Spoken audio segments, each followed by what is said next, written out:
What are we learning so far from the incoming earnings? So look, I think this is going to be the pivotal week, right? It's crazy busy. We've got well over a third of the S&P and some of these, including some of these big tech behemoths.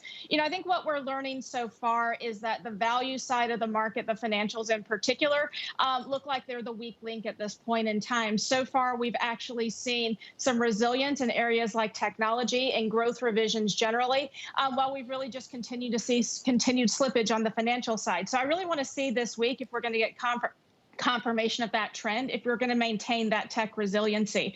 Look, I think in terms of other things that we are learning, one of the fascinating stats over the past week that I saw was that 2021 bottom-up S&P EPS moved up a couple bucks, but 2022 stayed flat. And so the growth rate for next year came down a little bit.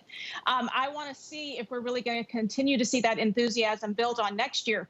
If not, I think we interpret it as sort of a continued slippage in earnings sentiment. And we're seeing other things that suggest that that's happening as well, despite some of these really strong beats that we're getting. Do you think downgrade risk is starting to build here, Lori, looking ahead to next year?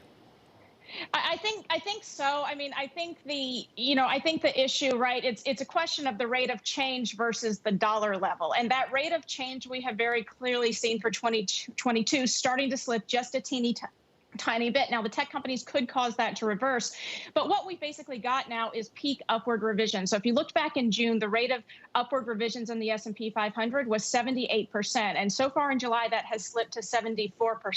So what you have first is a deceleration of upward revisions. You just get fewer and fewer of them. And then it eventually translates into downward revisions. And those downward revisions may take a little bit of time to come. But it does look to me that we're already in that decelerating upward revision pace, and about half the sectors are contributing to that right now.